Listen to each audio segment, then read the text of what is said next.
জামাত শিবির হচ্ছে বাংলাদেশের সেটেলার, তারা উদ্বাস্তু। এই জামাত শিবির হিজবুত তাহরির বাংলাদেশের না। আমি যদি কোনোদিন, আমাকে যদি জিজ্ঞেস করো, আমি যদি কোনোদিন রাষ্ট্রপ্রধান হইতাম, আমি সবার আগে এদের নাগরিকত্ব বাতিল করে লাফ মেরে বাংলাদেশ থেকে এদেরকে বাইর করে দেবো, যেটা বঙ্গবন্ধু করছিল গোলাম আজমদেরকে।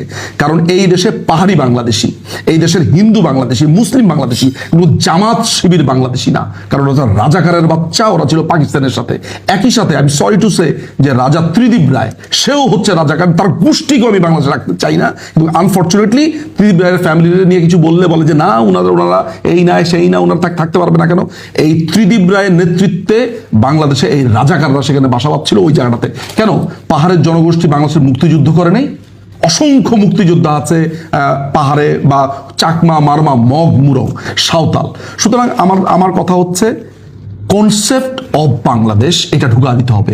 যে যার রেস, যে যার জাত, এগুলো সবকিছু নিয়ে থাকবে। এটাই হচ্ছে আমার কথা। আমার প্রথম ব্যাপার হচ্ছে, আপনি বাংলাদেশের এই ভূখণ্ডের একজন নাগরিক, আপনি নিজেকে সংখ্যালঘু বলে অভিহিত করছেন কেন? প্রথম কথা, সংখ্যালঘু মানে কি আপনি সংখ্যায় কম এই কারণে বলছেন? আপনি যখন একটা রাষ্ট্রের একজন নাগরিক, একটা প্রাউড নাগরিক হয়ে এই দেশের হিস্সা, এই দেশের একটা ইঞ্চি মাটি আপনারও অধিকার, আপনার বাবা মা 14 গোষ্ঠী যখন এইখানে, এই রাষ্ট্র আপনার, সেই রাষ্ট্রে আপনি সংখ্যাতে কম বলে নিজেকে বারবার সংখ্যালঘু বলাটাই হচ্ছে সেলফ ইনক্রিমিনেট করা। নাম্বার 1, নিজেকে আপনি সংখ্যালঘু বলে ছোট করছেন। নাম্বার 1, আপনি সেটেলারের কথা বলেছেন, যেভাবে সেটেলারের কথা বলেছেন আমি এটার সাথে একমত না। বিকজ একটা রাষ্ট্রে একজন, এই রাষ্ট্রটা আমাদের সবার, সেইখানে একটা অংশের নাম সেটেলার কেন হবে? আমার রাষ্ট্রে আমি যেইখানে খুশি সেখানে থাকতে পারবো, সেই থাকাটাকে আমাকে সেটেলার বলা হচ্ছে। ইয়েস, আমি আসতেছি, আমি নিজে যখন অস্ট্রেলিয়াতে পড়াশোনা করেছি সেখানে ইন্ডিজিনাস পিপলদের প্রতি একটা আলাদা রাইটস থাকে, আমি আসতেছি। একইভাবে আমরা কিন্তু এই সেটেলার কথাটা বলেও আমাদের রাষ্ট্রের একটা অংশকে আমরা অনেক ছোট করে দেখি। নাম্বার 1, বলা হয়ে থাকে যে সেটেলারদেরকে পাহাড়ের যারা অধিবাসী আছেন, সেখানে যারা আছেন, সেখানে নিয়ে যাওয়ার ফলে তাদের এখানে জমিকে দখল করা হয়েছে। আমি আসছি সেই কথাতে। প্রথমে আমার একটা কথা হচ্ছে যে, যেই জনগোষ্ঠীকে হিন্দু, বৌদ্ধ, মুসলিম, খ্রিস্টান, মুসলিম বলবো না, মুসলিম যেহেতু সংখ্যাতে অনেক বেশি, তাদের প্রশ্নটা হয়তো আসে না, যাদের সংখ্যাকে কম হিসেবে যাদেরকে এই ডিমিন করবার, সেলফ ডিমেন্ড করা হচ্ছে, যে বলা হচ্ছে যে আমরা সংখ্যায় কম, আমরা সংখ্যায় কম, আমার কাছে মনে হয় প্রথমে সেলফ রেসপেক্ট বাড়ানো প্রয়োজন। নাম্বার 1, দেখেন, বাংলাদেশকে গত স্বাধীনতার পর থেকে একটা লম্বা সময় অস্থিতিশীল হয়েছে সবভাবে, পাহাড় এবং সমতলে। এই সমতলে জামাত শিবির, হিজবুত তাহরির থেকে শুরু করে মৌলবাদীরা যখন এই দেশকে টেরোরাইজ করছে, আমরা তাদেরকে কিভাবে ডিল করছি। একইভাবে এই পাহাড়ে যখন শান্তি বাহিনী এবং অন্যান্য গোষ্ঠী, বা একদম রিসেন্টলি কুকি চীন যখন বাংলাদেশ রাষ্ট্রের বিরুদ্ধে গিয়ে দাঁড়াইছে, তখন আমাদের সম্মিলিত ভয়েসটা কি ছিল? আমরা মনে করি যে যেহেতু কুকি চীন করতেছে, তাহলে মানে সব পাহাড়ের লোকজন করতেছে। আবার যখন এখানে জামাত শিবির এখানে করতেছে, তখন আমরা মনে করি মনে হয় এটা সব সমতলের লোকেরা করতেছে। মনে হচ্ছে আমরা সম্মিলিতভাবে দায়িত্ব নেই না।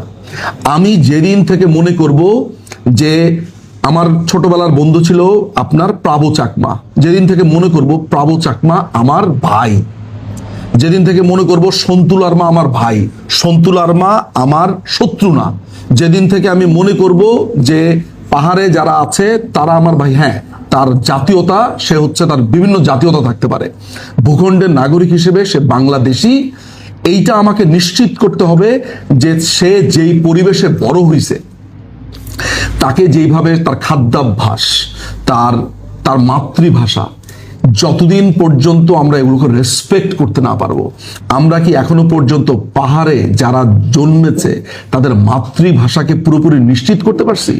আমরা কি তাদের জন্য আধুনিক চিকিৎসা, আধুনিক কৃষি ব্যবস্থা, আধুনিক বিশ্ববিদ্যালয়, এগুলো আমরা নিশ্চিত করতে পেরেছি? আমি এইটা শুনেছি যে পাহাড় অঞ্চলে একটা ইউনিভার্সিটি করতে গেলে, একটা মেডিকেল করতে গেলে সেখানকার অনেক মানুষ বাধা দেয়।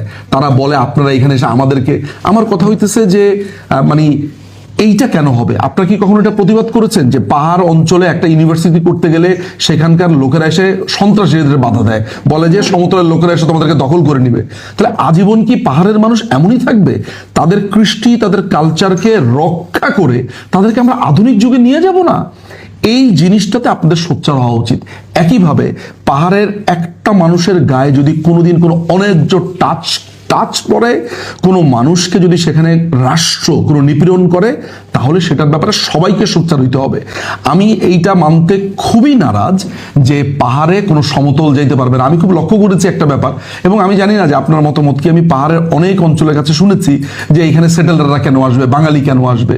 তাহলে পাহাড়ের অঞ্চলের অনেক মানুষ, আমি যে অঞ্চলে বাস করি, আমি যে ঢাকায়, সেখানে পাহাড়ের অনেক মানুষ বাস করে। আমি যদি বলি পাহাড়ের লোকেরা ঢাকাতে কেন আসবে, এটা একটা অন্যায় কথা।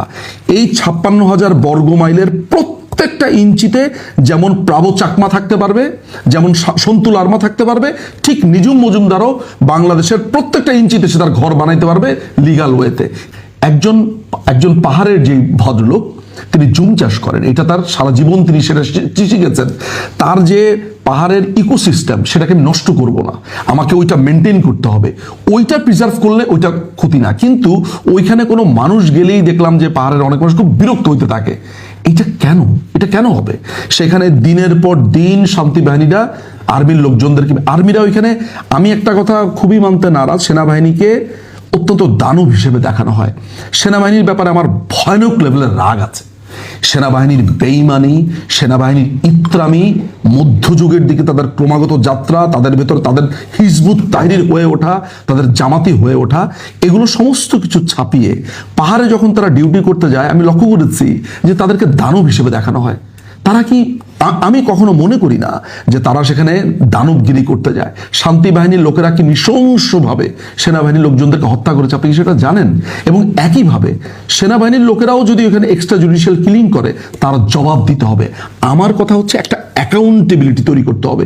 আমি এইটা যেন না হয় পাহাড়ের লোকেরা বলবে এটা আমাদের অঞ্চল, এটা আমি আলাদা রাষ্ট্র চাই, বাঙালিরা বলবে এটা আমাদের। নো, সব কিছু আমাদের, কিন্তু প্রত্যেকে যা রেসপেক্ট দিতে হবে। লেটস সে আপনি অনুগ্রহ করে নিজেদেরকে সংখ্যালঘু, আমি এই সংখ্যালঘু শব্দটা শুনলে আমার মাথাতে টং করে উঠে। সংখ্যালঘু আবার কি জিনিস? একজন শিখ, একজন ইহুদিও যদি বাংলাদেশে থাকে, এই রাষ্ট্র তারও। ইসরায়েলে কি হয়েছে আই ডোন্ট কেয়ার। এই রাষ্ট্রে যদি একজন ইহুদি থাকে, একজন কাদিয়ানি থাকে, একজন শিয়া থাকে, এই রাষ্ট্র তার। Simple as that. আমরা প্রত্যেকে মিলে এই রাষ্ট্র করেছি। প্রত্যেকটা মানুষের অধিকার আমাকে নিশ্চিত করতে হবে। কিন্তু এইটাও ঠিক, কেউ যেন কারো ধর্ম অনুভূতিতে আঘাত না দেয়, কষ্ট না দেয়, তাই না? এটাই হওয়া উচিত। একটা, আমি 25 বছর 23 বছর আজকে আমি দেশের ওয়েস্টে, আমি ওয়েস্ট থেকে কি নিয়েছি? আমি ওয়েস্ট থেকে নিয়েছি একটা টলারেন্ট সোসাইটি, একটা ডাইভার্সিটি। অর্থাৎ আমরা এখানে প্রত্যেকটা মানুষ আছে, আমি হয়তো আপনাকে পছন্দ করি না, কিন্তু আমাকে এইটা শিখতে হবে যে উনাকে পছন্দ না করলেও উনাকে আমার সহ্য করতে হবে, উনাকে রেসপেক্ট করতে হবে। This is what I have learn. So পাহাড়ের অধিবাসীদের প্রতি যা হয়েছে গত কয়েক সপ্তাহে, এটা খুবই ভয়ঙ্কর একটা ব্যাপার, ভয়ানক একটা ব্যাপার। এই পাহাড় অঞ্চলে দিনের পর দিন আমরা দেখেছি জামাত শিবিরের সেখানে, মানে উই পোকা যেরকম বাসা বাঁধে, পুরো পাহাড়ে জামাত শিবির বাসা বেঁধেছে। তারা এসো গাছ লাগাই, এসো সাঁতার কাটি, বিভিন্ন তারপরে পাহাড়ি ছাত্র পরিষদ, এগুলোর নাম দিয়ে তারা দিনের পর দিন জামাত শিবিরের এজেন্ডা বাস্তবায়ন করেছে।